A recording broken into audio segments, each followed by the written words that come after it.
literatura, de las imágenes, aparecen portando una discusión alrededor de qué es lo que están nombrando. Y nombrar masas, nombrar multitud o nombrar pueblo implica una controversia desde los textos de Le Bon o de Freud hasta los textos más recientes del autonomismo italiano, fundamentalmente de Paolo Virno, ¿no? Como se dice, o de Toni Negri, decir multitud y no decir pueblo implica una cantidad de discusiones filosófico-políticas, etcétera. Pero digo esto porque me parece que me quiero detener en dos aspectos de esa controversia que me parece que está recorrida de muy distintos modos a lo largo de los distintos artículos del libro, que es el problema de el costado político de todas estas categorías y fundamentalmente la discusión que atraviesa cualquiera de estas categorías y los modos de representación de las masas, de las multitudes o el pueblo, que es el drama de la autenticidad. No, me parece que el problema de la autenticidad es un problema que articula gran parte de los artículos del libro, después veremos de qué modo, pero que es un problema que está aún antes de pensar los modos en que se representan las masas, aún antes de pensar en los modos que se hacen visibles las masas, que está en las mismas categorías o las mismas palabras, ¿no? El problema si cuando aparece un pueblo o una masa o una multitud, aparece inmediatamente la pregunta de si lo que aparece allí es auténtico o no lo es. Es decir, si es, en términos más directos, si es el verdadero pueblo que está apareciendo en determinadas circunstancias o es otra cosa, ¿no? Porque por la idea de masas tiene el drama de la autenticidad puesto en el problema de la manipulación. Si habría masas que no son auténticas, es también porque serían las masas cuyos verdaderos intereses estarían soterrados, ocultos o desplazados en nombre de intereses puestos desde otras perspectivas, puestos desde afuera de esas masas, que desplazarían la cuestión de lo auténtico en nombre de la cuestión de la manipulación, ¿no? De cualquiera de estos términos arrastran ese dilema interno, ¿no? Y por eso en general se usan en muchos casos en un sentido, connotan un sentido despectivo, ¿no? Yo recordaba, hay un texto que a mí me resultó siempre muy divertido. No es un modo de calificar un texto, pero en ese caso es muy divertido, que son las memorias de María Rosa Oliver, que cuando cuenta dos manifestaciones, dos modos en que aparecen las masas en las calles. Uno, que es la marcha por la Constitución y la Libertad, creo que el 12 o 13 de octubre, en los inicios de los días previos al 17 de octubre del 45, que ella narra una multitud que marcha, y ella la ve desde la perspectiva de una militante o compañera de ruta del Partido Comunista, y dice, bueno, está la clase obrera allí, está la gente decente allí, están las clases medias allí, están cumpliendo su rol de cómo ocupar la calle. Describe eso y después describe, que eso es lo más interesante del texto, describe el 17 de octubre, ¿no? Porque sale a la calle y ve otra masa. Y María Rosa Oliver dice: cuando los vi pensé que estaban disfrazados. Cuando los vi pensé que estaban disfrazados porque ningún obrero se viste tan mal en la Argentina. O sea, que eso que aparece allí no puede ser el verdadero pueblo, ni la verdadera clase trabajadora, ni la verdadera... es otra cosa. Y ese tópico, ¿no? Que es un tópico muy habitual en los relatos de las crónicas contemporáneas, a las primeras manifestaciones del peronismo, y también en algunas del radicalismo, es muy impresionante porque aparece mucho esta imagen del disfraz. Hay masas que son disfrazadas, y por eso aparece la gran metáfora, el juego para tratar esas manifestaciones, que es la del carnaval.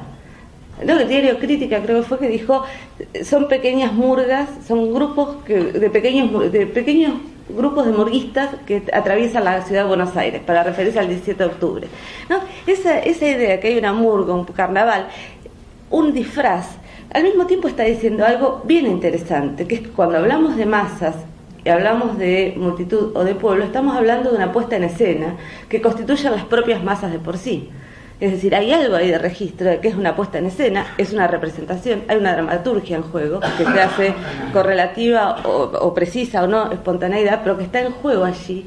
El propio dilema de qué son las cosas cuando aparecen, ¿no? Qué son las cosas cuando aparecen y cuánto de auténtico hay en en esa aparición. Por eso está el problema de la calle, del espacio público y de la puesta en escena, me parece, en juego. Y la pregunta que va a estar, me parece, de fondo, y está en varios de los análisis del libro, es la pregunta de cómo un pueblo se visibiliza, ¿no? ¿Cómo se visibiliza? ¿Por medio de qué procedimientos, de qué estéticas, de qué mecanismos retóricos y estéticos aparece mostrado? Pero también cómo se muestra a sí mismo, ¿no? Me parece que está en ese dilema.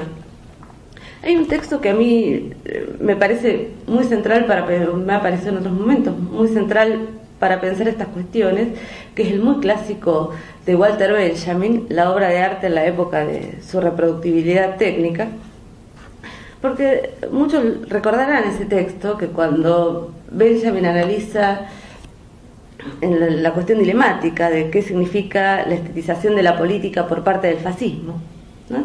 Él dice, bueno, esta estetización de la política significa condiciones técnicas, ¿no? Y traje, acá me copié la cita, pero es bien interesante para pensar este dilema de lo auténtico, ¿no? Benjamin dice, a la reproducción masiva corresponde en efecto la reproducción de masas. Es decir, las tecnologías de reproducción masiva corresponden a la reproducción propia de las masas. La masa se mira a la cara en los grandes desfiles festivos, en las asambleas monstruos, en las enormes celebraciones deportivas y en la guerra. Fenómenos todos que pasan ante las cámaras. ¿Está diciendo algo muy impresionante, me parece? ¿Cuándo, en qué momentos una masa se mira a la cara? Se mira en esos momentos en que aparece públicamente como tal. Pero esa aparición como tal no es visible, va a decir, desde el interior, sino que es visible por ciertas condiciones técnicas que permiten mirar desde arriba esas masas, que permiten registrarlas y que permite mostrar luego ese registro en las pantallas. Digamos, por eso son las condiciones técnicas cinematográficas las que van a permitir, dice, dar existencia y visibilidad a esas masas, porque esas masas se exponen más claramente ante los aparatos que ante el ojo humano. Es decir, en ese desplazamiento, la masa puede mirarse a la cara, y ese es el drama del fascismo para Benjamin, se mira a la cara y se encandila con su propia imagen. Se encandila de tal modo con su propia imagen, ese sería el movimiento de estetización, que ve desplazados la pregunta por sus verdaderos intereses, es decir, por eso es la cuestión del fascismo, porque el fascismo, mostrándole, dejando que la masa se vanaglorie de su propia existencia de masa, viéndose en el cine, impide que esas masas vayan hacia la pregunta fundamental por las condiciones de su existencia, vayan a la pregunta fundamental por sus intereses y sus necesidades, ¿no? Ese sería es en el cine donde Benjamin, en esas condiciones técnicas, donde percibe la posibilidad de un encandilamiento que impide la perspectiva transformadora de parte de las masas. En ese sentido, la aparición de las masas de espectáculo para Benjamin sería el desplazamiento de los intereses auténticos, ¿no? Con lo cual, va a aparecer, me parece, eso sí, en algunos artículos que ahora me quiero detener especialmente, va a aparecer como problema para lo que concebiríamos un cine que se liga a las preocupaciones de las izquierdas, o que intenta pensar, registrar o poner en escena a las masas, el pueblo, las multitudes, desde una perspectiva que es crítica a todo el procedimiento de la espectacularización de las masas, es decir, que va a reponer ese cine, la pregunta por la autenticidad en un sentido disruptivo. Digo, ahí hay varios artículos en este libro que están donde este problema aparece en el artículo de Gonzalo Aguilar sobre Glauber Rocha, aparece en el artículo de Mariano sobre San Ginés, aparece en el artículo de Ana Amado sobre Leonardo Fabio, aparece en el análisis que Antonio Medici hace sobre los films del Partido Comunista Italiano, respecto de con ese desplazamiento interesantísimo que hacen los documentales del Partido Comunista Italiano, de obviar en esos documentales lo que había de actos relativamente descontrolados de la propia masa para colocarla en una situación de lógica de obediencia y encuadramiento respecto de los intereses del partido. Es decir, recuerden ahí lo que decía de María Rosa Oliver, es problemático que el obrero no parezca obrero, ¿no?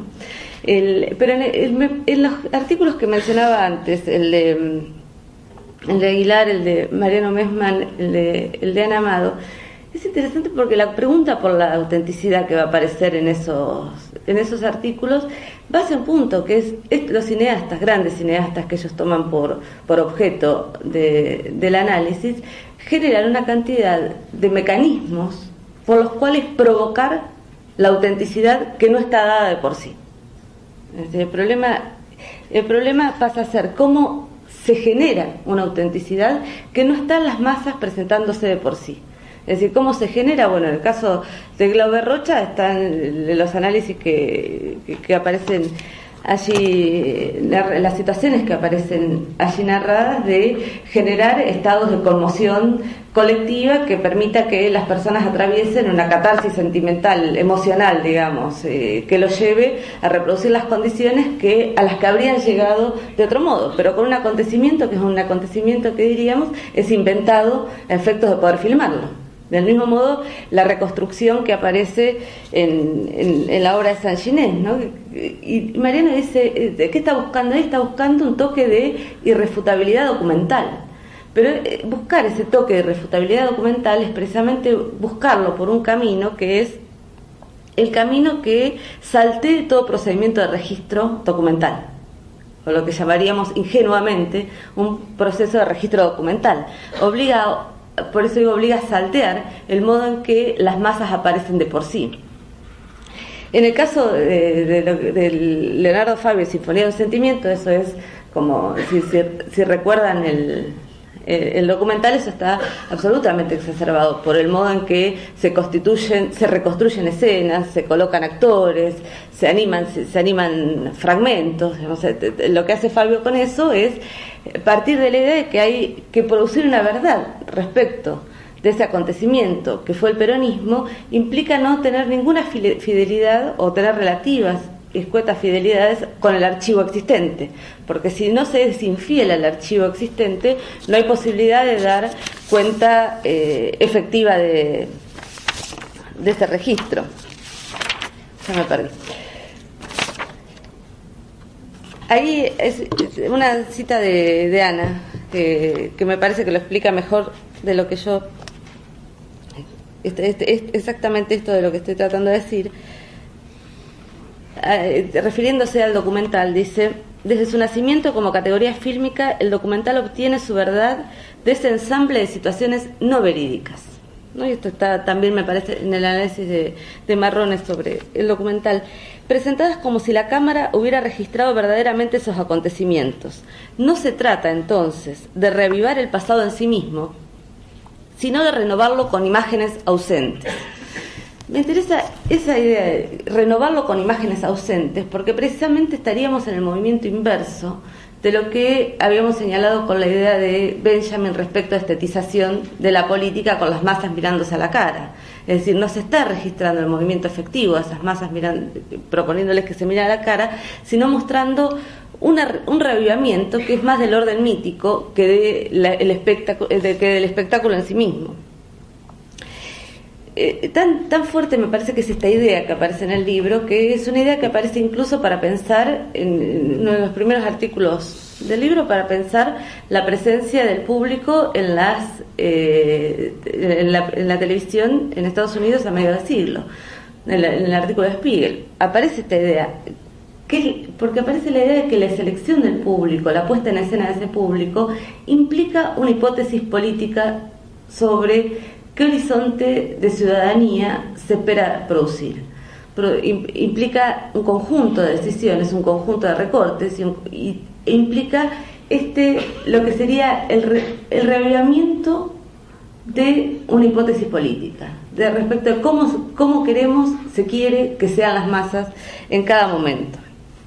Por eso me parece que tenemos como un doble plano de dilemas cuando hablamos de autenticidad. ¿no? Por eso recordaba estos artículos, porque la categoría de masas, de pueblo, de multitud, arrastran el problema de la autenticidad. Pero al mismo tiempo, ligado a eso que arrastran como problema de la autenticidad, arrastran otra categoría absolutamente